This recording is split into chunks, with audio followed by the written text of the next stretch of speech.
The Apollo University, University of Leicester, 35 lakhs fees for 3-year BTech CSE UK.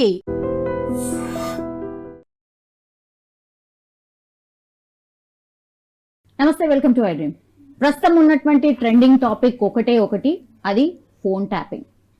Phone tapping కేసులో ఇప్పుడు ప్రభాకర్ రావు విచారణే కాదు, అందులో involve అయినటువంటి A1, A2, A3 ఇట్లా ఎవరెవరైతే ఉన్నారో వాళ్ళందరినీ కూడా పిలుస్తున్నారు. సిట్ అధికారులు మళ్ళా విచారణ చేస్తున్నారు. అందులో భాగంగానే ఇప్పుడు కొత్తగా ప్రభాకర్ రావు ఒక పేరు చెప్పిండు. ఎక్స్ డీజీపీ మహేందర్ రెడ్డి గారి పేరు చెప్పిండు. ఆయన చెప్పిండు కాబట్టి నేను చేసిన అని చెప్తున్నారు. అందరు ఏమనుకున్నారు? జనరల్లీ కేసీఆర్ పేరు చెప్తాడు, కేసీఆర్ చేయించిండ్రు, ఇది అందరు కూడా అట్లే అనుకున్నారు. కానీ ఆయన ట్విస్ట్ ఇచ్చిండు. ప్రభాకర్ రావు ఏకంగా డీజీపీ మహేందర్ రెడ్డి అప్పట్లో ఉండే కాబట్టి ఆయన చెప్పిండు కాబట్టి నేను చేసిన అని చెప్పిండు. అసలు ఏం జరుగుతోంది? నిజంగా ఈ కేసులో ఇన్ని ట్విస్ట్లు ఎందుకు వస్తున్నాయి? మనతో పాటు కాంగ్రెస్ పార్టీ సీనియర్ లీడర్ గజ్జల కాంతం గారు మనతో పాటు ఉన్నారు. అన్నా నమస్తే. ఏందని ఈ ట్విస్ట్లు ఏంది? అసలు ఫోన్ ట్యాపింగ్ విచారణ జరుగుతున్నా కొద్దిగా రోజుకో కొత్త ట్విస్ట్లు వస్తున్నాయి. ఏమైతుంది? ఈ ఎక్స్ డీజీపీ ఇప్పుడు మహేందర్ రెడ్డి గారి పేరు ఎందుకు చెప్పిండు? అందరు కూడా, మీరు కూడా అన్నారు కదా కేసీఆర్ పేరే చెప్తారు కావచ్చు అని. డీజీపీ గారికి అన్వయిత ఎట్లుంటుందంటే, డీజీపీ పేరు ప్రభాకర్ రావుకు కేటీఆర్ అమెరికా పోయినప్పుడే రెండు నెలల క్రితమే చెప్పొచ్చిండు, నువ్వు డీజీపీ పేరు చెప్పాలి, మాజీ డీజీపీ మహేందర్ రెడ్డి పేరు. అయితే ఇప్పుడు వాస్తవానికి డీజీపీకి తెలుసు, కానీ డైరెక్షన్ అంతా కేసీఆర్ది. ఫోన్ ట్యాపింగ్ జరుగుతుందని డీజీపీ మహేందర్ రెడ్డికి తెలుసు. Okay, right. ఫోన్ ట్యాపింగ్ జరుగుతుందనే విషయం డీజీపీ మహేందర్ రెడ్డికి చెప్పాడు. చెప్తే ఆయన సైలెంట్గా ఉంటాడు. ఎందుకంటే ముఖ్యమంత్రి ఏం చెప్తాడు, గజ్ చేయాలనేది ఉన్నది. ఇప్పుడు ఏంది, డీజీపీ మీద పెట్టాలని కావాలని ప్రభాకర్ రావు అనేటువంటి పెట్టిండు తెలివిగా. కేసీఆర్ ఏదైతే చెప్పిండో నువ్వు డీజీపీ పేరు చెప్పు అన్నారు కాబట్టి డీజీపీ పేరు చెప్పిండు ప్రభాకర్ రావు. కానీ డైరెక్ట్ హ్యాండిల్ చేసింది ఎవరు ఇక్కడ? డీజీపీకి ఏం అవసరం? డీజీపీ ముఖ్యమంత్రి అయ్యేటోడు కాదు, డీజీపీకి రాజకీయాలతో సంబంధం లేదు. డీజీపీకి ప్రత్యేకంగా దీనికి సంబంధం ఏముంటుంది? సాక్ష్యం ఏంది మరి? డీజీపీకి ఫోన్ ట్యాపింగ్ ఇంట్రెస్ట్ ఏముంటుంది? ముఖ్యమంత్రి గారు చెప్తే తప్ప, ముఖ్యమంత్రి గారి డైరెక్షన్ ఉంటే తప్ప, ముఖ్యమంత్రి గారు ఆనాటి ముఖ్యమంత్రి కేసీఆర్ ప్రభాకర్ రావుకి చెప్తే ప్రభాకర్ రావే దాన్ని మొత్తం హ్యాండిల్ చేసినాడు. ఫోన్ ట్యాపింగ్ అనేది ప్రభాకర్ రావు చేతుల మీద జరిగింది. డీజీపీకి కూడా సీఎం గారు ఆనాటి సీఎం కేసీఆర్ ఆల్రెడీ డీజీపీకి కూడా ఇంటిమేషన్ ఉంది. కానీ డీజీపీ గారు అక్కడ సైలెంట్గా ఉండి ప్రభాకర్ రావు ద్వారా నడిపించిండు. ప్రభాకర్ రావుతో ఉన్నటువంటి ఆఫీసర్లు వాళ్ళంతా ఒకే సామాజిక వర్గానికి సంబంధించిన వాళ్ళు. ఎందుకంటే ఎవరిని నమ్మలే కేసీఆర్ కూడా. ఆనాడు కేసీఆర్ కూడా వేరే క్యాస్ట్ను ఎవరిని నమ్మకుండా ఓన్లీ ప్రభాకర్ రావు, వాళ్ళ క్యాస్టోడు కాబట్టి ప్రభాకర్ రావు దగ్గర పనిచేస్తున్న ప్రణీత్ రావు, వాళ్ళకు సంబంధించినటువంటి మొత్తం రావుస్నే పెట్టుకున్నాడు. వీళ్ళంతా కూడా వాళ్ళకి సామాజిక వర్గానికి సంబంధించిన వాళ్ళను మరీ ప్రమోషన్లు ఇచ్చి 3 సార్లు ప్రమోషన్లు ఇచ్చిండు వాళ్ళకు. వెంటనే వాడు ఒకడైతే ఎస్ఐ స్థాయి వానికి 3 సార్లు ప్రమోషన్ ఇచ్చి డైరెక్ట్ డిఎస్పీని చేసిండ్రు. ఇట్లా మొత్తము ప్రభాకర్ రావు కూడా ప్రమోషన్ ఇచ్చి కావాలని తెచ్చుకున్నాడు. మొత్తం ప్రభాకర్ రావు హ్యాండిల్ చేసిండు దీన్ని. ప్రభాకర్ రావే ఫోన్ ట్యాపింగ్ అనేది హ్యాండిల్ చేశాడు. కేసీఆర్ డైరెక్షన్ ఇస్తేనే ఆనాడు ముఖ్యమంత్రి చెప్పకుండా ఎవరికి ఏం అవసరం ఉంటుంది? ఫోన్ ట్యాపింగ్ వాళ్ళకి ఏమి ఇంట్రెస్ట్ ఉంటుంది? డీజీపీకి ఏమి ఇంట్రెస్ట్ ఉంటుంది? ఏ డీజీపీకి కూడా వాళ్ళకి సొంత ఇంట్రెస్ట్. డీజీపీకి ఒకవేళ ఇంట్రెస్ట్ ఉంటే ఇక్కడ నక్సలైట్లు ఉన్నారు, లేకుంటే ఇక్కడ మావోయిస్టులు ఉన్నారు, లేకుంటే తీవ్రవాదులు ఉన్నారు, ఉగ్రవాదులు ఉన్నారు, దేశానికి ప్రమాదం, ఈ రాష్ట్రానికి ప్రమాదం ఉన్నది అనుకున్నప్పుడే డీజీపీ ఇన్వాల్వ్మెంట్ అవుతాడు. డీజీపీ ఇంటెలిజెన్స్ వర్గాలు కానీ నిఘా వర్గాలు కానీ డీజీపీ గారికి ఇన్ఫర్మేషన్ ఇస్తారు. ఎగ్జాక్ట్లీ సార్, నేను కూడా అదే అడగబోతున్నా. ఇప్పుడు రివ్యూ కమిటీలో వీళ్ళందరూ కూడా మెంబర్స్, శాంతకుమారి కావచ్చు, ఇట్లా ఇంకెవరు రవిగుప్తా గారు కావచ్చు, అనిల్ కుమార్ గారు కావచ్చు, ఇప్పుడు మీరు చెప్తున్న డీజీపీ మహేందర్ రెడ్డి, వీళ్ళకి ఇంటిమేట్ చేసిన తర్వాతనే ఏదైనా స్టెప్ తీసుకోవాలి ఇంటెలిజెన్స్ వర్గాలు. వీళ్ళకి ఇన్ఫర్మేషన్ ఉంది మరి అంటే కేసులో ఎక్కడో ఒక చోట వీళ్ళు కూడా ఇన్వాల్వ్ అయినట్టే కదా. వాళ్ళందరూ ఇన్వాల్వ్మెంట్ కాదు, డీజీపీ గారికి ఇంటిమేషన్ ఎందుకు ఇవ్వాలంటే మరి టీజీపీఎస్సీ చైర్మన్ చేశారు కదా సార్, ఆయన అందులో ఇన్వాల్వ్ అయిందని మీకు ముందు తెలుసు కదా. ఆయన ఇన్వాల్వ్మెంట్ ఇప్పుడు ఆయన చెప్పిన ఇన్ఫర్మేషన్ మీరు గట్ల అనుకుంటారు అంటే మేము చెప్పాలనుకుంటున్నాం. డీజీపీ గారు మాజీ డీజీపీ గారు మొత్తం ఇంటిమేషన్ ఇస్తేనే కదా మేము మాట్లాడేది. అంత ఇంటిమేషన్ కూడా మేము ఎందుకు మాట్లాడతాం అర్థం కాలేదు. అంటే అక్కడ ఉంటూ ఇక్కడ మీకు ఇన్ఫర్మేషన్ ఇచ్చిండా? టోటల్ ఆయనతో టోటల్ ఉంది కదా. ఎన్ని ఇయర్స్ నుంచి సార్ అవన్నీ మేము అవి చెప్పినాక ఇవన్నీ ఎందుకు, అవి చెప్పం మేము ఎట్లా చెప్తాము. మాకు వచ్చింది ఇన్ఫర్మేషన్ ఎవరిస్తారు? డీజీపీ గారు కీలక పాత్ర వహించాలి. ఇక్కడ డీజీపీ గారికి సీఎం చెప్తున్నాడు కాబట్టి సరే మీ ఇష్టం చేయండి. ముఖ్యమంత్రి రాష్ట్రానికి ముఖ్యమంత్రి కదా కీలకము, బాసు రాష్ట్రానికి తండ్రి లాంటి వాడు ముఖ్యమంత్రి కదా, రాష్ట్రాన్ని నడిపించే వాడు ముఖ్యమంత్రి. ముఖ్యమంత్రి చెప్పింది ఏదైతే ఉంటుందో అది చేయవలసి ఉంటుంది అధికారులు. కాబట్టి ఇక్కడ డీజీపీకి నామకే వాస్తే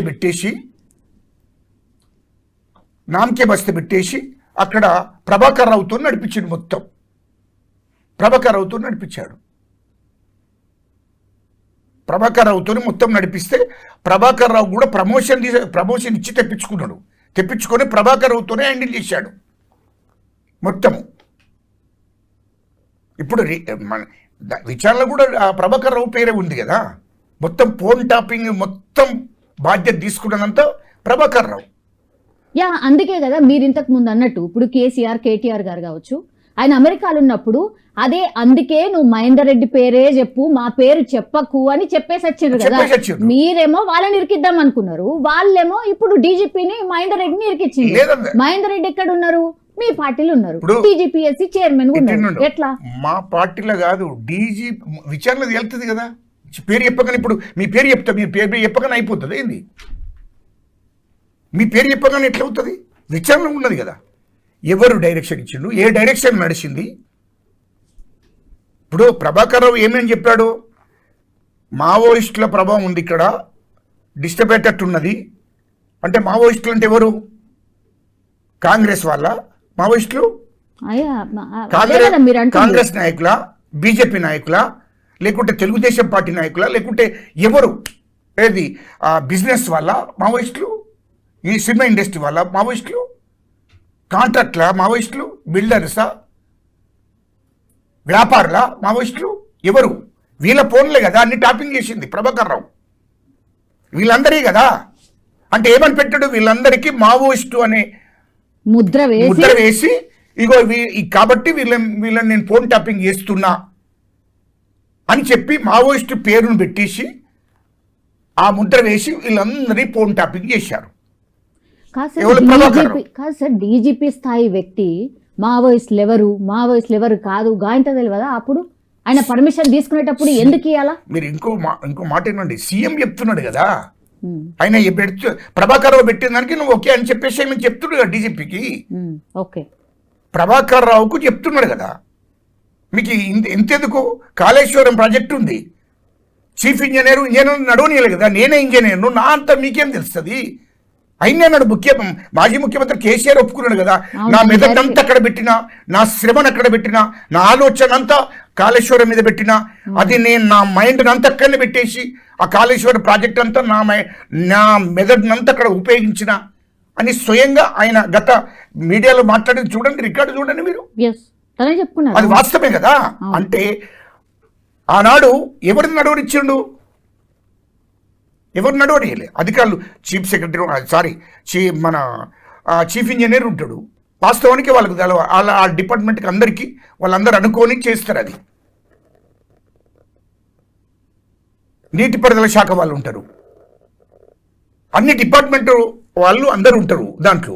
అది కూర్చుండి వాళ్ళంతా డిస్కషన్ చేసినాక తర్వాత దాన్ని ఇట్లా ఇగో ఈ ప్రాజెక్టు ఈ పద్ధతిలో కడితే బాగుంటుంది, ఈ ప్రాజెక్టు ఇట్లా ఉండాలి, దాని డిజైన్ అంతా వాళ్ళు చేస్తారు. కానీ డిజైన్ అంతా కేసీఆర్ చేసింది కదా, ముఖ్యమంత్రి చేసింది కదా. ఆయన మొత్తం అంత బాధ్యత అంతా ఆయనే తీసుకున్నాడు కదా. ఎవరిని అధికారులు నోరు తెరవనియలేదు. వీళ్ళు చీఫ్ ఇంజనీర్ అంటే చీఫ్ ఇంజనీర్ ఏం మాట్లాడతాం, మొత్తం బాధ్యత అంతా ఆయన అని చెప్పి ఎదిరించాడు. మొత్తం తెలంగాణని నేనే తెలంగాణ, అసలు ముఖ్యమంత్రిని రాసును అన్నిటికీ నేనే, ఎవడు మాట్లాడకూడదు, ఎవడు మాట్లాడితే జైలు, మాట్లాడితే సస్పెండ్, మాట్లాడితే జైలుకేనే, మాట్లాడితే అరెస్టులు, మాట్లాడితే కేసులు. అంత నిర్బంధం 10 ఏళ్ళు, అంత నిర్బంధము అందరి మీద. కాబట్టి ఇవాళ డీజీపీ గారికి ఇంటిమేషన్ ఇచ్చారు, నేను ఇవ్వలేదని అనలేదు. డీజీపీకి ఇంటిమేషన్ ఇచ్చి ప్రభాకర్ రావు ఏం చెప్తే జై నువ్వు, ప్రభాకర్ రావుకు అన్ని విషయాలు చెప్పినా మీరు దానికి ఒప్పుకోవాల్సిందే అని చెప్పి డీజీపీకి చెప్తే డీజీపీ ఏం చేస్తాడు? ప్రభాకర్ రావు కూడా ఇన్ని అధికారాలు ఉన్నాయి, ఆయన కూడా ఆఫీసరే కదా. కాబట్టి ఆ ప్రభాకర్ రావు చూసుకుంటాడని చెప్తే డీజీపీ ఆయన ముఖ్యమంత్రి చెప్పంగా నేనేం చేయాలి అని అనుకుంటాడు కదా. అది అక్కడ ప్రభాకర్ రావు కీలక బియ్యాల ఇదే మా ఈ డీజీపీ మాజీ డీజీపీ మీద పెట్టినంత మాత్రాన అది తప్పుకుందామని కుదరదు కదా. ఈ ఫోన్ ట్యాపింగ్ కీలక పత్రం వహించింది ఎవరు? డీజీపీ గారి దగ్గరికి ఏమని పర్మిషన్ తీసుకున్నాడు, అదంతా ఉన్నాయి ఆ లెటర్లు. డీజీపీ గారితో ఫోన్ మాట్లాడింది కూడా ఉన్నది కదా, ప్రభాకర్ రావు ఏం మాట్లాడిండో రికార్డు. ఆయన లిఖితపూర్వకంగా డీజీపీ ఆఫీసులో డీజీపీ గారికి ఏమి ఇచ్చిండో కూడా ఉన్నది కదా లేఖలు. ఇవన్నీ ప్రూఫ్స్ ఉన్నాయి కదా, విచారణ ఉన్నది. దాంట్లో డీజీపీ గారి పేరు చెప్పగానే చేతులు తుట్టుకోవడం కాదు, ముఖ్యమంత్రి గారు ఏం చెప్పిండో గది చేసిండు, కేటీఆర్ ఏం చెప్పిండో గది చేసిండు, వాళ్ళిద్దరు తండ్రి కొడుకులు చెప్పిందే చేసిండ్రు. ఫోన్ టాపింగ్లు వీళ్ళందరూ వేయాలని చేసిండ్రు. సార్, ఓయూ విద్యార్థులు కావచ్చు, నిరుద్యోగులు కావచ్చు, టీజీపీఎస్సీ చైర్మన్ గా మహేందర్ రెడ్డి గారిని చేస్తే ఒప్పుకోలే. అవును, ఒప్పుకోలేదు. What is the reason? ఎందుకని ఆయన మీద నెగటివిటీ చాలా ఉంది. అంటే ఆ గవర్నమెంట్ లో 10 ఏళ్ళు కేసీఆర్ ముఖ్యమంత్రిగా ఉన్నప్పుడు ఆయన ఏం చెప్తే గది చేసుకుంటూ వచ్చిండు. నేను అది ఉంది కదా. డీజీపీ గారు సొంత నిర్ణయం తీసుకునే పరిస్థితుల్లో లేడు అప్పుడు. కేసీఆర్ ముఖ్యమంత్రి ఏం చెప్తే గదే ఆనాడు జరిగింది. ఇలా చూడండి, వాస్తవానికి ఒకటి గుర్తుపెట్టుకోవాలి, నేను వేరే ఉద్దేశం కాదు, ఇది ప్రజలకు మీ మీడియా ద్వారా కూడా నేను చెప్పేది ఏంటంటే దయచేసి అందరూ ఆలోచించుకోవాల్సిన అవసరం ఉంది. ఫోన్ ట్యాపింగ్ అనేది ఎంత దుర్మార్గమైనటువంటి ఆలోచన. ఫోన్ ట్యాపింగ్ అనేది తప్పని పరిస్థితిలో ఫోన్ ట్యాపింగ్ చేయవలసిన అవసరం ఉంటే కేంద్ర హోంశాఖ వాళ్ళకి ఇన్ఫర్మేషన్ ఇవ్వాలి, రాష్ట్ర హోంశాఖకి ఇన్ఫర్మేషన్ ఇవ్వాలి, డీజీపీ గారికి ఇవ్వాలి. దానికి ఏంటి, ఇగో నిఘా వర్గాలు ఇగో ఇన్ఫర్మేషన్ ఇచ్చాయి, ఇంటెలిజెన్సీ యోగి ఈ ప్రాబ్లమ్స్ ఉన్నాయని చెప్తుంది, నిఘా వర్గాలు కూడా ఈ ప్రాబ్లమ్స్ ఉన్నాయని అధికారులు చెప్తున్నారు. వీళ్ళందరి రిపోర్ట్ తీసుకున్న తర్వాత ఈ రాష్ట్రంలో ఇక్కడ ప్రమాదం ఉంది ఉగ్రవాదులతోని, లేకుంటే తీవ్రవాదులతోని, లేకుంటే మావోయిస్టులతోని ఉన్నది అని అక్కడ ఎవరు తేల్చాలవి? అక్కడ ఉన్నటువంటి నిఘా వర్గాలు చెప్పాలి, లేకుంటే ఇంటెలిజెన్స్ వాళ్ళు చెప్పాలి. వీళ్ళందరూ కూడా ఇన్ఫర్మేషన్ ఇచ్చి ఇగో ఇది ఈ రాష్ట్రంలో ఇక్కడ హైదరాబాద్లో ఈ ప్రమాదం ఉన్నది, లేకుంటే దేశానికి ఈ ప్రమాదం ఉన్నది అనుకున్నప్పుడు అప్పుడు అర్జెంటుగా వాళ్ళ అభిప్రాయాన్ని వాళ్ళ రిపోర్ట్ను అనుసరించి అప్పుడు డీజీపీ గారి పర్మిషన్ తీసుకోవాలి, అప్పుడు హోంశాఖ కార్యదర్శి పర్మిషన్ తీసుకోవాలి, అప్పుడు కేంద్ర హోంశాఖకు కూడా ఇంటిమేషన్ ఇవ్వాలి, వాళ్ళ పర్మిషన్ తీసుకోవాలి. అప్పుడు ఇవన్నీ వాస్తవమే, నిఘా వర్గాలు కూడా చెప్తున్నాయి, ఇంటెలిజెన్స్ వాళ్ళు చెప్తున్నారు వాస్తవమే ఇవి అని అనుకున్నప్పుడు అప్పుడు పర్మిషన్ ఇస్తారు, అప్పుడు చెయ్యాలి.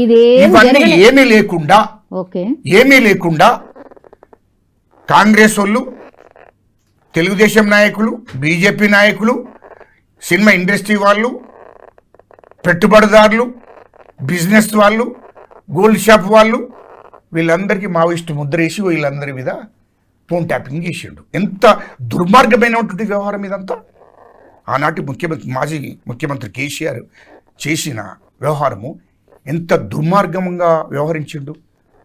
అంటే గంత భయభ్రాంతులతో కేసీఆర్ కుటుంబం బతుకుతుంది అంటే రాష్ట్రంలో కేసీఆర్ ఆనాడు ముఖ్యమంత్రి ఉండి కూడా మంత్రి వాళ్ళకి భయము, ఏం జరుగుతుందో ఇక్కడ ఏం జరుగుతుందో అనే భయం.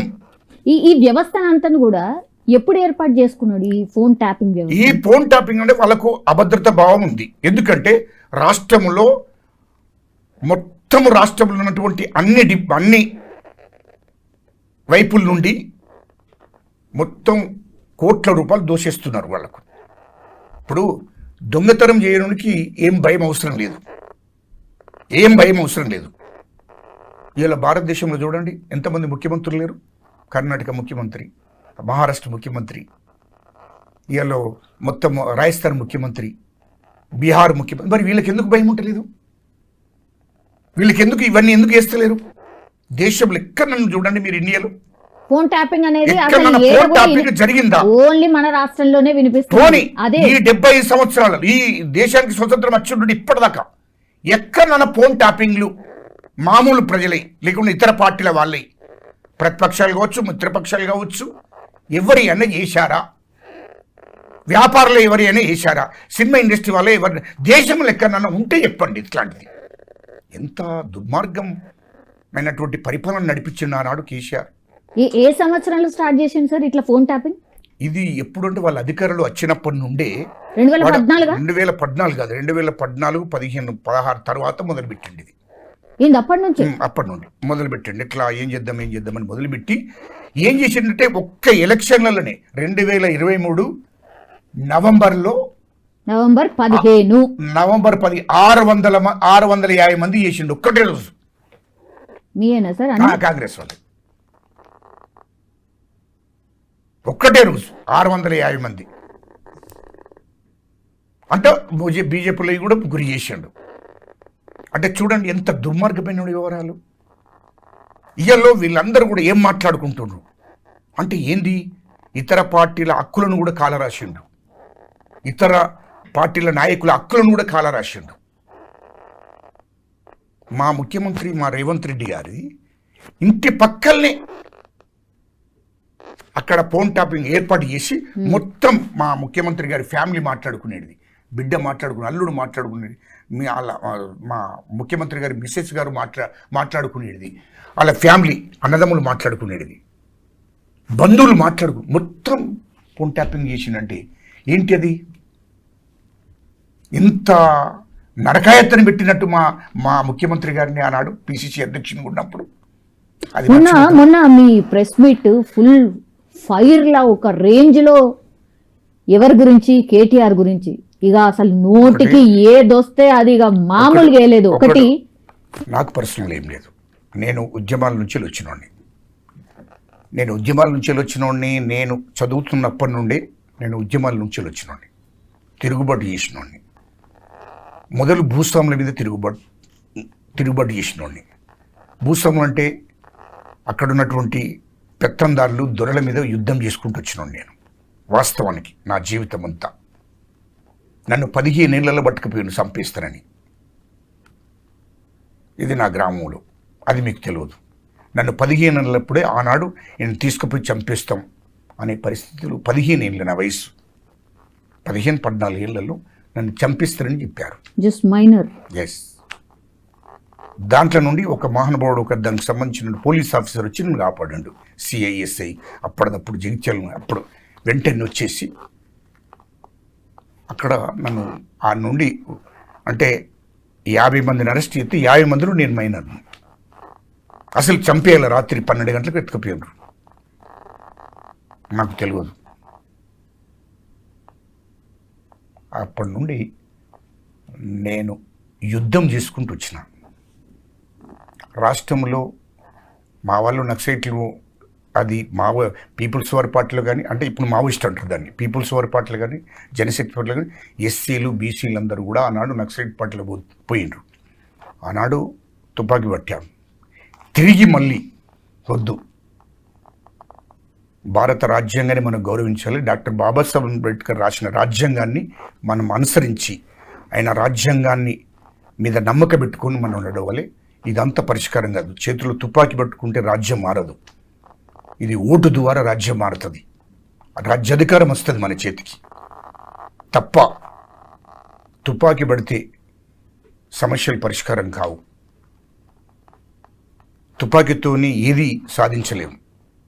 ఒక్క మాత్రం మనుషులను చంపుకోవడమే సాధిస్తాం తప్ప ఇది సాధ్యం కాదు అని చెప్పి తిరిగి మళ్ళీ ప్రజల్లోకి వచ్చి ప్రజా ఉద్యమం ఎందుకు మొదలుపెట్టామంటే మేము డాక్టర్ బాబాసాహెబ్ అంబేద్కర్ గారి ఆలోచన విధానాన్ని, అంబేద్కర్ గారు ఏ ఆలోచన అయితే చేశాడో ఆయన సిద్ధాంతాన్ని, ఆయన ఆలోచనను, అదేవిధంగా సేమ్ టైం కాన్శీరామ్ గారి ఆలోచన విధానాన్ని, మనకు రాజ్యాధికారం తప్ప రాజ్యాధికారం వస్తేనే ఈ సమాజంలో ఎస్సీలకు, ఎస్టీలకు, బీసీలకు, మైనార్టీలకు అందరికీ విముక్తి జరుగుతుంది తప్ప రాజ్యాధికారం లేకుండా ఏమి చేయలేరు అన్నడే ఏదైతుందో ఆ లక్ష్యం వైపులో నేను మొత్తం తెలంగాణలో అటు ఆదిలాబాద్ వచ్చు, కరీంనగర్ వచ్చు 100,000 మందిని ఎన్నుకోంటాలు చేస్తానంటే తిరుగుబాటు చేసి యుద్ధం చేసినాం. ఓ దిక్కు చదువుకుంటేనే యుద్ధం చేశాం. ఇది కరెక్ట్ కాదు. ఎస్సీలను, ఎస్టీలను అన్నం పెడుతుండనే పేరు మీద ఇదే దొరలు తప్పుడు సమాచారం ఇచ్చి ఎస్సీలను, ఎస్టీలను, సాకల మంగళను, యాదవులను, కాపులను, కుమ్మరులను, కమ్మరుల మీద ఇక వీళ్ళందరూ నక్సలైట్లకు అన్నం పెడుతుందని ఆ రోజు 100,000 మందిని ఎన్కౌంటర్ చేయించిండ్రు ఈ భూస్వాములు.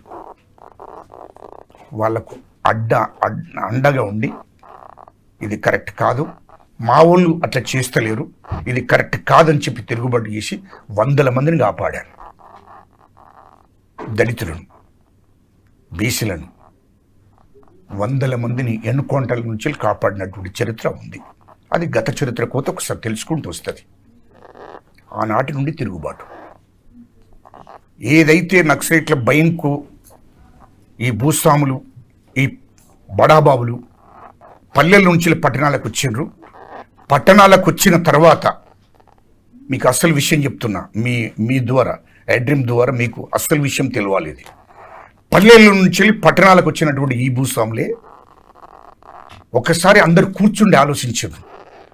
ఈ ఎస్సీలు, దళితులు, ఈ బీసీలు, మైనార్టీలు, ఈ రెడ్లు మనం చెప్తే వినరు.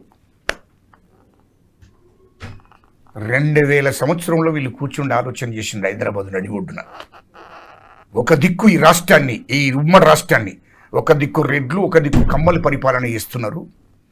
మనం ఎందుకు పరిపాలన చేయకూడదు? మనం పరిపాలన చేయాలంటే ఈ ప్రజలు నమ్మరు. ఎస్సీలు, ఎస్టీలు, బీసీలు, కమ్మలను, రెడ్లని నమ్ముతారు తప్ప మనల్ని నమ్మే పరిస్థితులు లేరు. భూస్వాములను, దొరలు నమ్మరు అని చెప్పి ఏ ప్లాన్ చేస్తే అవుతుందని చెప్పి ఒక ప్లాన్ గీసుకొని ఆ ప్లాన్ ప్రకారము వాళ్ళు తెలంగాణ ఉద్యమాన్ని 69 నుంచి 1969 నుంచి తెలంగాణ ఉద్యమం ఉన్నది కాబట్టి ఈ ఉద్యమాన్ని పేరు చెప్పుకొని మనం వెళితే ఖచ్చితంగా మన ఈ రాష్ట్రంలో మనం అధికారులకు వస్తాం. ఈ సెంటిమెంటును రెచ్చగొట్టాలి. అప్పటికే 1969లో ఉద్యమం జరిగింది. ఉద్యమం అప్పటి నుండి నడుస్తుంది తెలంగాణ, ప్రత్యేక తెలంగాణ కావాలని. తర్వాత ఆనాటి ఉన్నటువంటి పీపుల్స్ వార్ అంటే నక్సల్స్ వీళ్ళందరూ కూడా ప్రత్యేక తెలంగాణ ఏర్పాటు చెయ్యండి పాపం వాళ్ళందరూ కూడా కొట్లాడారు. కానీ దా వాయిస్ను పట్టుకుంటేనే తప్ప ఈ తెలంగాణ ప్రజలకు ఈ సెంటిమెంట్తోనైతేనే ఈ అనగాన వర్గాలు, అట్టడుగు వర్గాలు, అన్ని వర్గాల ప్రజలు మనకు సపోర్ట్ చేస్తారు. కానీ మనల్ని ప్రత్యేకంగా సపోర్ట్ చేయరు. వీళ్ళు మన భూస్వాములను, దొరలను నమ్మరు ఈ రాష్ట్రంలో. ఆనాడు రజాకార్లకు వీళ్ళు ఏజెంట్లుగా ఉన్నారు దొరలు, భూస్వాములు. అంటే అందరు దొరలు కాదు పాపం, బడాబాబులు.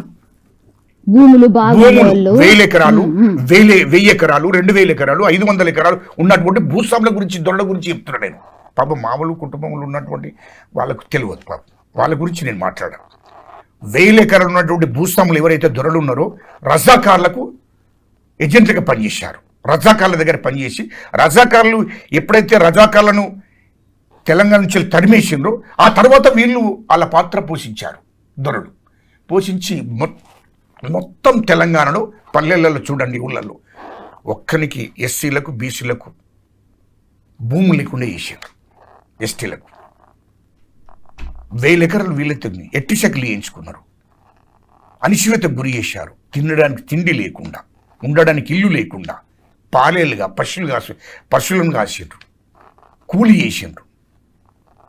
పొద్దున్నదాకా చేసేస్తే రాత్రి వస్తే అన్నం లేకపోతే ఆ బియ్యంలోకి వెళ్ళిన పొట్టును తౌడు అంటారు దాన్ని బుక్కిరు గట్క పట్టించుకో మక్కలు తీసుకొని పోయి పట్టించుకొని దాంట్లో అది తీసుకొచ్చి ఉడకబెట్టుకొని తిన్నారు, దాంట్లో కారం వేసుకొని.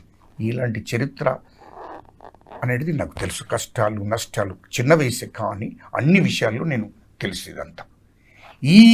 ఆ భూస్వాములు ఏం చేసిండ్రు అప్పుడు, ఇక ఇట్లా ఇన్ని కష్టాలు పెట్టినాము ఈ ప్రజలను, కాబట్టి వీళ్ళు మనల్ని నమ్మరు. ఏంటి, తెలంగాణ సెంటిమెంట్ను వాడుకోవాలి, తెలంగాణ సెంటిమెంట్ను వాడుకోవాలని చెప్పి ఇది ఒక ప్లాన్ ప్రకారం హైదరాబాద్ నడిబొడ్డులో కేసీఆర్తో సహా దొరలు కూర్చుండి డిస్కషన్ చేశారు బడాబాబులంతా. అరే కేసీఆర్ నువ్వు ముందువో, మేమంతా నీకు అండగా ఉంటాం, కానీ ఇది ప్రజలకు తెలియనియద్దు, సెంటిమెంట్ను వాడుకో. దీని పేరు మీద పార్టీ పెట్టాడు టీఆర్ఎస్ పార్టీ, తెలంగాణ రాష్ట్ర అట్లా పుట్టిన పార్టీ టీఆర్ఎస్ పార్టీ.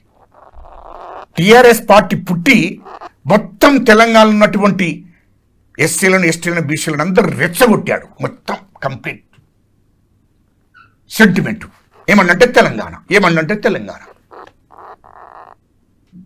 ఏమన్నంటే తెలంగాణ. అప్పుడే అంటే అట్లా రెచ్చగొట్టి ఏం చేశాడు, తెలంగాణ తెలంగాణ తెలంగాణ తెలంగాణ. ఇదంతా మొత్తం మళ్ళీ ఎప్పుడైనా గుర్తుపెట్టుకోండి, తెలంగాణ పేరు మీద పార్టీని పెట్టి ఏనాడు కూడా పోటీ చేయకుండా ఉండలే. అవును, ఎవ్రీ టైం పోటీ చేసిండు. అవును, 2004 నుంచి ఆయన పోటీ పెట్టాడు. మీరు అప్పుడే గమనించండి, పోటీ పెట్టాడు, ఎమ్మెల్యే పోటీ పెట్టాడు, ఉప ఎన్నికలు ఇచ్చాడు, పోటీ పెట్టాడు, ఉప ఎన్నికలు. ఇట్లా ప్రజలను రెచ్చగొట్టి అమాయక ప్రజలు తెలంగాణ వస్తే మాకేదో ఒరుగుతుంది అని చెప్పి నమ్మి ఓకే రైట్ తెలంగాణ కావాలని చెప్పి ఆ రోజు తెలంగాణ కోసం 4 కోట్ల ప్రజలు రోడ్డు మీదకి వచ్చారు. చూడండి మీరు ఎప్పుడైనా ప్రజలు కూడా మీ ఐడ్రీమ్ ద్వారా మీ మీడియా ద్వారా నేను ఒకటి అడుగుతున్నా, ఈ రాష్ట్రంలో తెలంగాణ రాష్ట్రంలో గుర్తుపెట్టుకోండి ఇనే వాళ్ళు కూడా అందరూ, కేసీఆర్ కుటుంబం నుంచి ఒక్కరు తెచ్చాడా? మీరు గుర్తుపెట్టుకోండి. ఉద్యమంలో దేశ చరిత్ర ప్రపంచ చరిత్ర చూసుకోండి ఒకసారి. దేశం కోసం దేశ స్వతంత్రం పోరాటంలో 1000 మంది 100 మంది చచ్చిపోయారు. భగత్ సింగ్ చచ్చిపోయాడు, ప్రజలు కాదు, భగత్ సింగ్ కూడా ప్రాణం ఇచ్చాడు, గాంధీ ప్రాణం ఇచ్చాడు,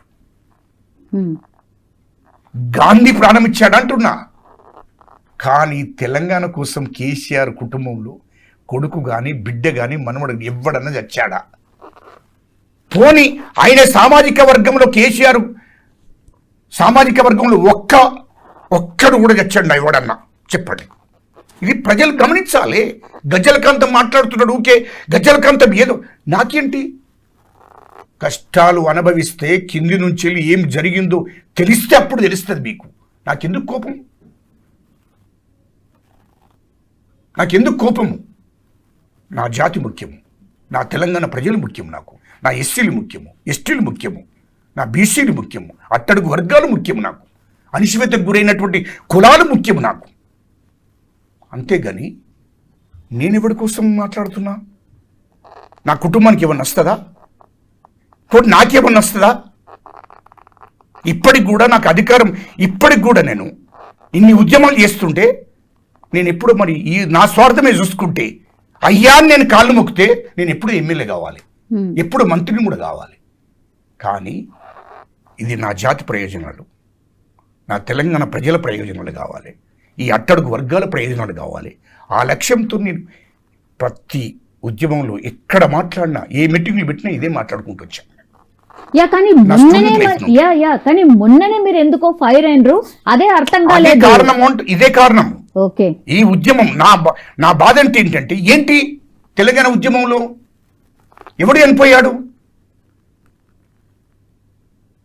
తెలంగాణ ఉద్యమంలో వాళ్ళ కులము కానీ లేకుంటే కేసీఆర్ కుటుంబంలోకి వెళ్ళి ఒక్కడు చనిపోయాడా? మా జాతి సంబంధించినటువంటి బీసీలు, ఎస్సీలు, ఎస్టీలు 1200 మంది బిడ్డల కడుపు కోత మిగిలింది గ్రామాలలో. నా బిడ్డలు చదువుకొని అన్నం పెడతారేమో, రేపు ఏదన్నా చిన్నదో పెద్దదో ఉద్యోగాలు వస్తే మా కుటుంబాన్ని శాస్త్రేమని చెప్పి, నా కుటుంబాన్ని ఆదుకుంటారేమని చెప్పి, నా బిడ్డలు నా కొడుకులు ఆదుకుంటారేమని చెప్పి వాళ్ళు చదివించుకుంటే ఆ కొడుకులు తెలంగాణ కోసం ప్రాణత్యాగం చేశారు. ఇప్పుడు వాళ్ళ కుటుంబాలు ఏంటి, వాళ్ళ పరిస్థితి ఏంటి, వాళ్ళ జీవిత విధానం ఏంటి, వాళ్ళ బ్రతికేంటి, ఇది ఆలోచించే పరిస్థితి లేదు కదా. రెండోది, తెలంగాణ ఉద్యమంలో వేల మంది నష్టపోయారు, జైలుకు పోయారు, అరెస్టులు అయ్యారు, డబ్బులు ఖర్చు పెట్టుకున్నారు. సంపాదించిన సంపాదన అంతా కూడా తెలంగాణ ఉద్యమమే, తెలంగాణ రాష్ట్రం కోసమే ఖర్చు పెట్టుకున్నారు. మొత్తం వదిలేసుకున్నా. నేను ఉదాహరణ నేనే చెప్తున్నా. 2009 నుంచి మొత్తం వదిలేసి నా లక్ష్యం అంతా తెలంగాణనే. సంపాదించిన డబ్బులన్నీ కూడా, కోట్ల డబ్బంతా తెలంగాణ కోసం పెట్టి తెలంగాణ మొత్తం రాష్ట్ర వ్యాప్తంగా తిరిగి బహిరంగ సభలు, మీటింగులు, అన్ని కులాలను అన్ని మతాలను ఏకం చేసి, అన్ని పార్టీలను ఏకం చేసి కేంద్ర ప్రభుత్వం ఒత్తిడి తీసుకొచ్చి రాష్ట్రాన్ని సాధించిన లక్ష్యం కొద్దీ ముందుకు పోయాం. ఏంటి అలా? ఇట్లా చాలామంది, గద్దరన్న కావచ్చు, ఈయల్లో దిలీప్ గారు కావచ్చు, రాజారాం యాదవ్ కావచ్చు, పెడమర్తి రవి గారు కావచ్చు, చాలామంది, అద్దంకి దయాకర్ గారు కావచ్చు, ఎంతమంది ఉద్యమాలు చేసిన ఏంటి ఎలా? కుటుంబాలను వదిలేసి ఎవరి కోసం చేశాం?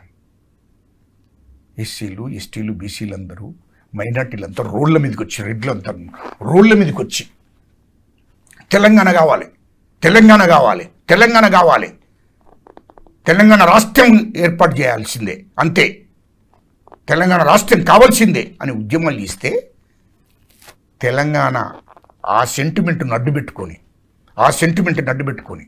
కేసీఆర్, కేటీఆర్ ఆ సెంటిమెంట్ను అడ్డుపెట్టుకొని ఇవాళ తెలంగాణ రాష్ట్రం కోసం ఇన్ని 4 కోట్ల మంది ప్రజలు రోడ్డు మీదకి వచ్చి చివరకు గాజులు అమ్ముకునేటోళ్ళు, అడక్క తినేటోళ్ళు, కూలీ వేసుకునేటోళ్ళు, కట్టెలు కొట్టేటోళ్ళు మొత్తం మంది రోడ్డు మీదకి వచ్చి తెలంగాణ రాష్ట్రం కావాలని కోరుకుంటే, తెలంగాణ రాష్ట్రం వచ్చిన తర్వాత ఏం జరిగింది తెలంగాణ? కాదు సార్, కుటుంబం బాగుపడ్డది అని అన్నారు కదా. తీరా చూస్తే ఇప్పుడు ఫోన్ ట్యాపింగ్ లా కవిత గారి ఫోన్ కూడా విన్నారు, కవిత గారి భర్త ఫోన్ కూడా విన్నారు, వాళ్ళ బిడ్డ ఫోనే వింటారా సార్ ఏడన్నా? వినండి, ఇదంతా వాళ్ళ నలుగురు ఒక డ్రామా, అదంతా ఒక డ్రామా. వాళ్ళ నలుగురు తండ్రి, కొడుకు, బిడ్డ, అల్లుడు, ఇది ఒక డ్రామా ప్లే చేస్తున్నారు. ఇన్ని కష్టాలు పడి తెలంగాణ ఉద్యమం చేసి తెలంగాణ రాష్ట్రం వచ్చిన తర్వాత ఎవడి పాలైంది తెలంగాణ? ఎవడి పాలైంది? ఇవాళ తెలంగాణ రాష్ట్రంలో తెలంగాణ రాష్ట్రం సెంటిమెంట్ను ఉపయోగించుకొని వాళ్ళు ఎమ్మెల్యే అయినరు, ఎంపీలు అయినరు. 2004 నుంచి వెళ్ళి మంత్రులు కూడా అయినరు, కాంగ్రెస్ పార్టీతో పొత్తు పెట్టుకొని. నువ్వు ఆంధ్ర కొట్టుకరా, నేను తెలంగాణ కొట్టుకొస్తా, 2 సంవత్సరాలన్నర నువ్వు ముఖ్యమంత్రి ఉండు, 2 సంవత్సరాలన్నర నేను ముఖ్యమంత్రి ఉంటా. ఇది మన ఒప్పందం, డబ్బంతా నువ్వే ఖర్చు పెట్టాలి. ఇది జగన్ గారితో ఒప్పందం. ఆ ఒప్పందంతోనే అదే కంటిన్యూ వాళ్ళ ఫ్రెండ్షిప్ అదే కంటిన్యూ అయ్యి ఆయన ముఖ్యమంత్రి ఎక్కడైనాక, ఈయన ముఖ్యమంత్రి ఇక్కడైనాక జగన్మోహన్ రెడ్డి గారిని హైదరాబాద్ తెప్పించుకుని ఇంట్లో కూర్చొని పెట్టుకుని ఆయన అదే పద్ధతిలో కంటిన్యూ చేస్తున్నాడు ఆయనతో సత్సంబంధాలు. ఇది అసలు రంగు కేసీఆర్ గారిది. ఇంకా చాలా ఉన్నాయి, చాలా చెప్పాలంటే ఇంకా చాలా ఉన్నాయి. ఇంకా నేను అవి స్టోరీ చెప్తాను, ఆ ఎపిసోడ్ ఇప్పుడు ఉడవదు. రెండవది, ఇది జరిగింది. వీళ్ళు ఎవరు చనిపోయారు తెలంగాణలో? ఏ ప్రజలు చనిపోయారు? ఎస్సీలు, ఎస్టీలు, బీసీలు, మైనార్టీలు చనిపోయారు, రెడ్లు చనిపోయారు. పాపం త్యాగం చేశారు రెడ్లు కూడా. ఏమైంది ఇలా? తెలంగాణ ఎవరి పాలైంది? కేసీఆర్ పాలైంది, ఒక దొర పాలైంది, ఒక భూస్వామి పాలైంది. ఏమైంది అయినాక? ఎస్సీలకు బాగుపడ్డరా తెలంగాణలో? బీసీలు బాగుపడ్డరా? ఎస్టీలు బాగుపడ్డరా? అడవి సంపద, అడవులలో 100 ఏళ్ళ నుంచి దున్నుకున్న భూములను ఎస్టీల నుంచి గుంజుకున్నాడు కదా గవర్నమెంట్ వచ్చినాక. పోలీసులు పెట్టి నిర్బంధం పెంచి ఎస్టీల దగ్గర నుంచి లంబాడీల దగ్గర, కోయల దగ్గర, గోండల దగ్గర మొత్తం అడవిలో 100 సంవత్సరాలు వాళ్ళు సాగు చేసుకున్న భూములను కూడా ఇది గవర్నమెంట్ భూమి అని చెప్పి హ్యాండ్ ఓవర్ చేసుకున్నాడు కదా.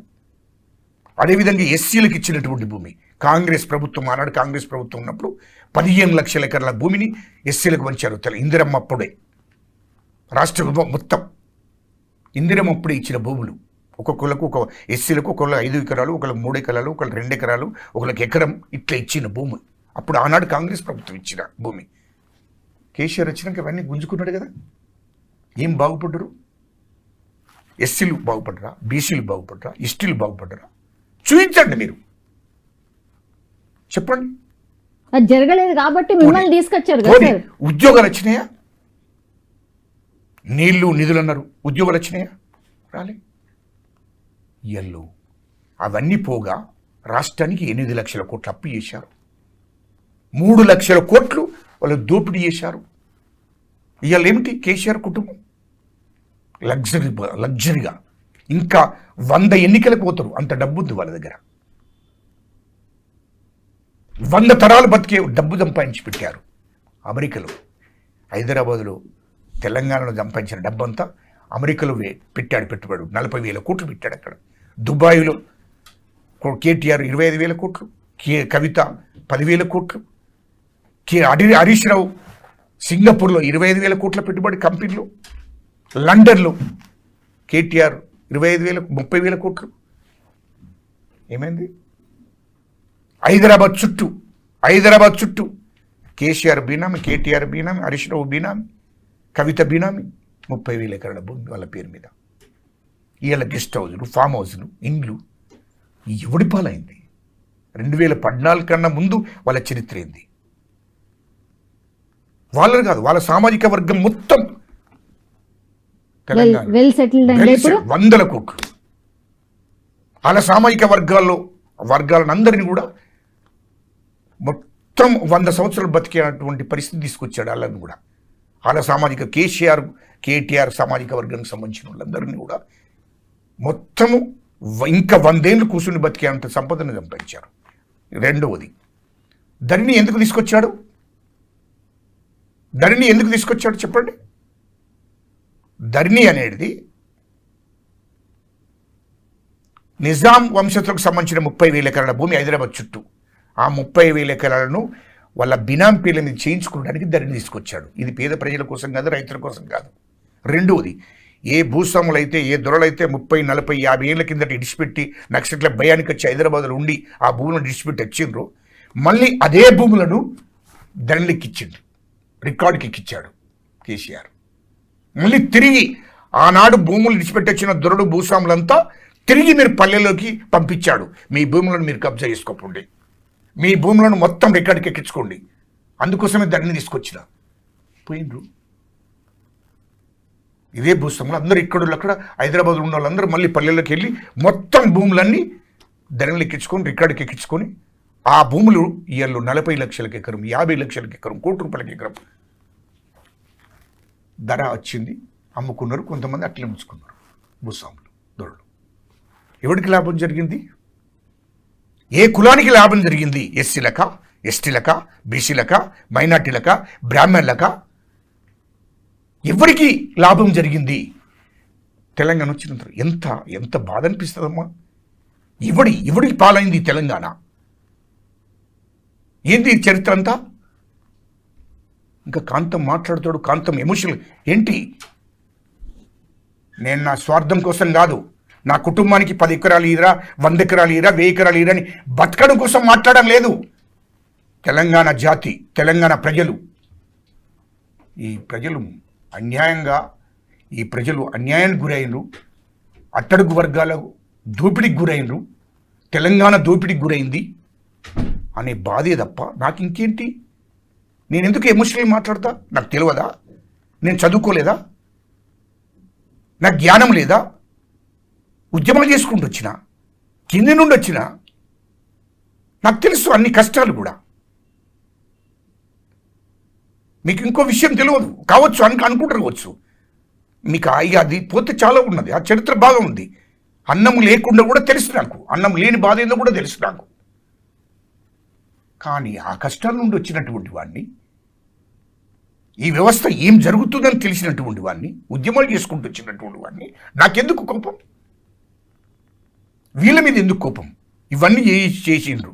ఇవన్నీ చేసి వీళ్ళు రాష్ట్రంలో అధికారంలోకి వచ్చినాక ముఖ్యమంత్రి కేసీఆర్ అయిన తర్వాత ఎవరి మీద ఉక్కుపాదం మోపాడు?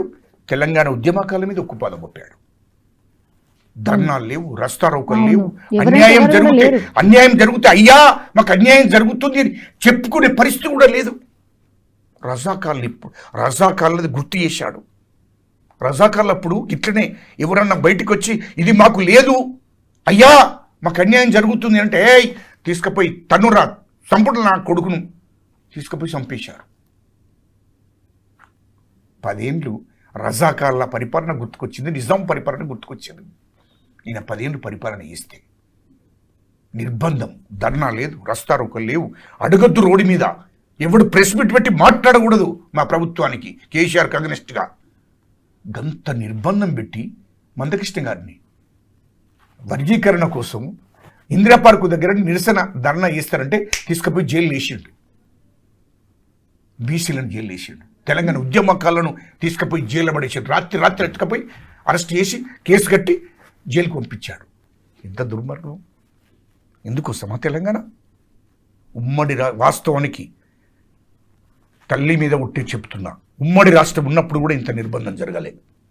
ఉమ్మడి రాష్ట్రం ఉన్నప్పుడు కూడా ఇంత దోపిడీ, అసలు సీమాంధ్ర ముఖ్యమంత్రులు ఎవరు కూడా ఇంత దొయ్యలే. వాస్తవం.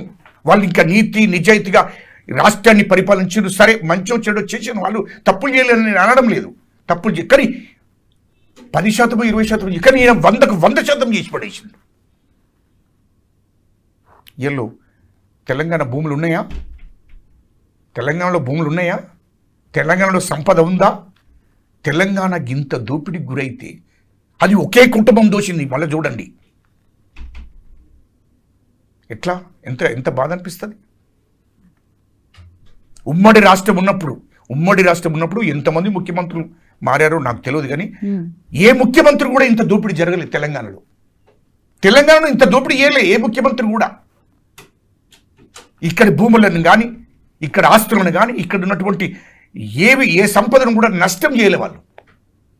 వాస్తవం. అసలు అట్లుండా ఇప్పటి వరకు ఇంకా బాగుండు తెలంగాణ. ఇప్పుడు ప్రజలు ఎదురు చూస్తుండు కూడా అదే సార్, ఇంత దోచిండ్రు అని చెప్తున్నారు కదా, అవన్నీ ఎప్పుడు బ్యాక్ వస్తాయి మళ్ళీ? అమ్మా ఇప్పుడు ఒక బ్యాక్ అంటే దానికి కొంచెం ఉంటుంది, దానికి చట్టాలు, దానికి ఇవన్నీ వడ్డొస్తాయి. మళ్ళా జరుగుతుంది, విచారణ జరుగుతుంది. దానికి విచారణ జరిగినాక చట్టం పని చట్టం చేసుకుంటూ పోతుంది. కానీ ఇంత జరిగింది అని చెప్తున్నా. ఇంత నిర్బంధం జరిగి, ఇంతమందిని అరెస్టులు చేసి, ఇంతమందిని మొత్తం అమరవీరుల కుటుంబాలను పట్టించుకోలేదు, తెలంగాణ ఉద్యమకాలను పట్టించుకోలేదు, ప్రజలను పట్టించుకోలేదు.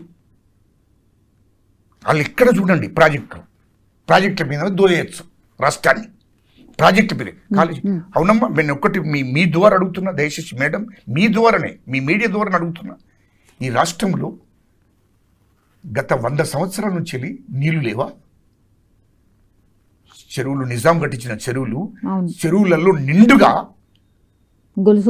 మొత్తం గొలుసుకట్టు చెరువులు, కుంటలు మొత్తం విపరీతంగా నిండి ఆనాడు పంటలు మొత్తం ఒక 20 రకాల పంటలు వేసారు తెలంగాణ మొత్తం.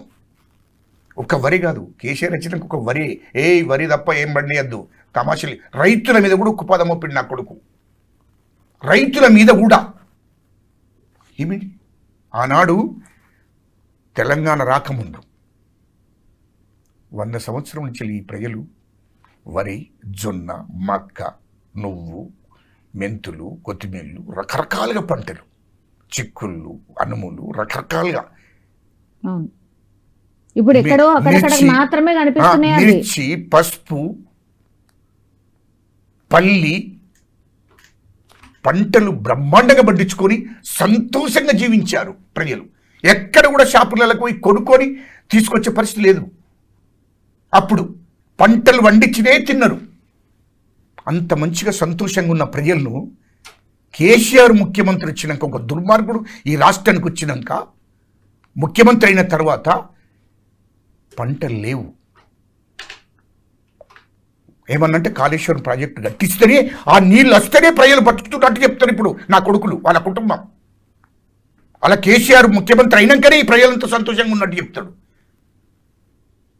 ఇట్లా కోపం రాదమ్మా? ఈ దుర్మార్గుడు కేసీఆర్ అని ఒక ముఖ్యమంత్రిగా ఉండి ఈ దుర్మార్గుడు అని కొడుకు కేటీఆర్, ఈ దుర్మార్గులు వీళ్ళు వచ్చిన తర్వాత నా తెలంగాణ ప్రజలు సంతోషంగా ఉన్నది. తెలంగాణ ప్రజలు ఆనాడే సంతోషంగా ఉన్నారు. 100 సంవత్సరాల నుంచి మంచిగా అన్ని పంటలు పండించుకుంటూ సంతోషంగా జీవించారు. వీళ్ళు వచ్చినాక అణిచివేతకు గురయ్యారు. ప్రతిదీ కొనుక్కోవడమే. ప్రతి ఊళ్ళ గ్రామాలలో కూడా ఇప్పుడు పల్లీలు కొనుక్కుంటారు, నువ్వులు కొనుక్కుంటారు, ప్రతి వస్తువును షాపులలో పోయి కొంటారు. ఏంటి పంటలు వండించే పరిస్థితి ఉందా? ఏమన్నంటే వరి తప్ప ఏమేయకూడదు, ఏమేయకూడదు. రైతులు కూడా భయపడ్డారు. వరి తప్ప ఏది లేదట. వాడు ఏం చెప్తాడు, కేసీఆర్ ఏం చెప్తాడు? మీరు ఎప్పుడైనా మీడియాలో ఏంటంటే కేటీఆర్ మేము వచ్చినాకనే అంత పంటల నీళ్ళు వచ్చినాయి. అరే మురుకులారా, మీరు రాకముందేరా దుర్మార్గులారా.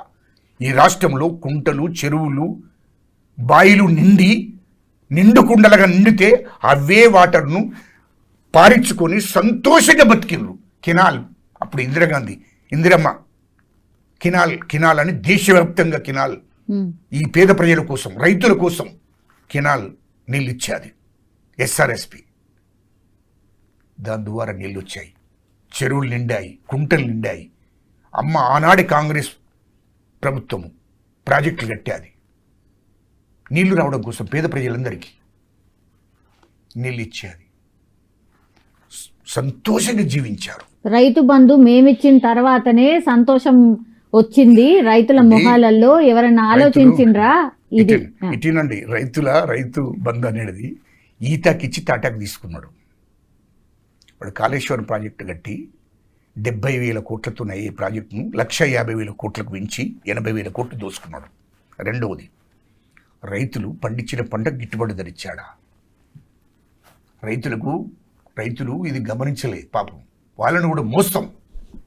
రైతు బంధు ఎవడబ్బ సొమ్ము రాబోయి, అది ఎవడబ్బ సొమ్ము ఇచ్చావు? రైతులకు గిట్టుబాటు ధర లేదు. విత్తనాలకు ధరలు పెరిగినాయి. ఆ రైతులు ఆ విత్తనాలు తీసుకుపోయి వేస్తే అవిటి మీద ధర పెంచాడు. ఆ పండించే పంటకు మందులు అవిటి మీద ధర పెంచాడు. కానీ రైతు పండించిన పంటకు ధర పెంచలే. ఇది వచ్చేదే చూసిండ్రు. రైతులు కూడా పండించే పంటకు గిట్టుబాటు ధర ఇవ్వలేదు. రెండోది, ప్రతి క్వింటల్కు, ప్రతి బస్తకు 5 కిలోలు వడ్డు తీశారు.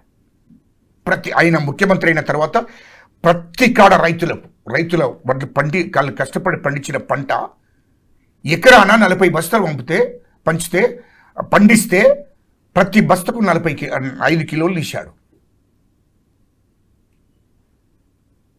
అంటే 50, అంటే ఎకరాన 2 బస్తాలు 2 క్వింటాలు తీశాడు. ఎంతైతే అమ్మా 2 క్వింటాలకు? అయిపోయినా 4,000 అంతే. సో అక్కడ ఇచ్చిండు. ఎకరాన 4,000 అయిపోయిందా? ఏమిచ్చాడమ్మా రైతులకు? మందులకు ధర పెంచాడా? అవిటి వేసే యూరియా వీడి ధర పెంచాడా? పెంచాడు. గిట్టుబాటు ధర ఇచ్చిండా? ఇవ్వలేదు. మరి ఏ రైతులకైతే రైతు బంధాన్ని వేసిండో ఆ రైతులు పండించిన పంట మీదనే గిట్టుబాటు ధర ఇవ్వకుండా, రెండవది ఆ ప్రతి బస్తకు 5 కిలోల వడ్లు తీసాడు. గవిట్నే రైతు బంధు ఇచ్చాడు. ఎంత టెక్నికల్గా రైతులను నమ్మించి మోసం చేశాడంటే, ఇంత దుర్మార్గ పని ఎవడన్నా చేస్తాడా? రైతులను మోసం, ప్రజలను మోసం, రాష్ట్ర సంపదను దోసుకున్నాడు. ఇలా రాష్ట్రాన్ని అప్పుల పాలు చేశాడు. 8 లక్షల కోట్లు అప్పు చేశాడు. 3 లక్షల కోట్లు దోసుకున్నాడు. ఏంటమ్మా ఇది? రెండవది, ఇదంతా ఒకెత్తు. Phone tapping. ఇదేంటమ్మా? ఫోన్ ట్యాపింగ్ చేసి సినిమా ఇండస్ట్రీ వాళ్ళని, ఈ సినిమా ఇండస్ట్రీ వాళ్ళది ఎందుకు ట్యాప్ చేయాలా? దేనికోసం అసలు? వాళ్ళ దగ్గర, సినిమా ఇండస్ట్రీ వాళ్ళ దగ్గర డబ్బులు 100 కోట్లు, 50 కోట్లు, 20 కోట్లు, 30 కోట్లు మీరు మాట్లాడారు, ఇది మాట్లాడుకున్నారు, ఇది లేకుండా బయట పెడతా, ఇట్లా బ్లాక్మెయిల్. కేటీఆర్ మొత్తం ఫోన్ ట్యాపింగ్ సినిమా ఇండస్ట్రీ వాళ్ళది. ఇది పంచుకున్నారు. పొలిటికల్ వాళ్ళదేమో కేసీఆర్ ఫోన్ ట్యాపింగ్ చేయించి, అవును పొలిటికల్ ఆల్ పార్టీ నాయకులది మీరు ఫోన్ ట్యాపింగ్ చేసి నాకు రిపోర్ట్ చేయండి. ఎవరు? కేసీఆర్, ఆనాటి ముఖ్యమంత్రి, మాజీ ముఖ్యమంత్రి. అయితే కేటీఆర్ పరిస్థితి ఏది? ఏ ఇండస్ట్రీ? సినిమా ఇండస్ట్రీ వాళ్ళది, బిజినెస్ వాళ్ళు, అదేవిధంగా బిల్డర్లు, కాంట్రాక్టర్లు, బిజినెస్ వాళ్ళు, మొత్తం నాకు ఇన్ఫర్మేషన్ కావాలి. వాడు బిజినెస్ చేసుకున్నట్టు, నువ్వు ఇది చేసినావు, నీ ఫోన్ ట్యాపింగ్ చేసినావు, నాకు 50 కోట్లు పంపు, నాకు 100 కోట్లు పంపు. జూవిలర్ బంగారు షాప్ వాళ్ళని కూడా ఇచ్చిపెట్టలేదు. వాళ్ళు నువ్వు ఎక్కడెక్కడ బంగారం తెస్తున్నావు తెలుసు, నాకు తమాషాలు చేస్తున్నావా, నేను మొత్తం ఎవరు నువ్వు ఒకసారి గలు వాడు పోయినాక ఎదురు ఇక్కడ చూసి రేపు 100 కోట్లు తమాషాలు చేస్తున్నావు. తెలంగాణ 6 కోట్ల ప్రజలకు చెప్పిన తర్వాతనే, దేశ ప్రజలకు తెలంగాణ ప్రజలకు చెప్పినాకనే వాళ్ళని జైలుకు అట్టిగా పంపుడు లేదు. అందరికి ప్రజలకు కూడా వివరించాలి కదా ఎట్లా జరిగింది దోపిడీ, కాళేశ్వరం ప్రాజెక్ట్ ఎట్లా దోపిడీ జరిగింది, ఫోన్ ట్యాపింగ్ ఎట్లా జరిగింది, ఈ కార్ రేసింగ్ కార్ రేసింగ్లో ఎంత మోసం చేసిండు,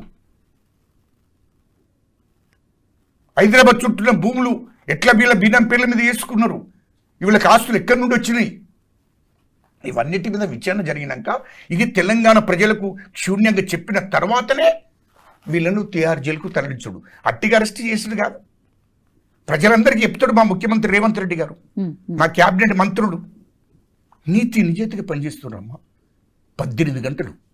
మా శ్రీధర్ బాబు గారు అయితే ఒక 4 గంటలు పడుకుంటాడమ్మా. మీరు ఒక్కసారి ఉండి, మీరు ఇంటి రూకని పొండి చెప్తారు, ఇంటికాడ ఎప్పుడు లేస్తాడు. రాత్రి 12-1కి వస్తారు మా శ్రీధర్ బాబు గారు, తెల్లవారు మళ్ళీ 6 గంటలకు లేస్తాడు. తెల్లవారంగా ఎన్ని గంటలు పండుకుంటున్నామా?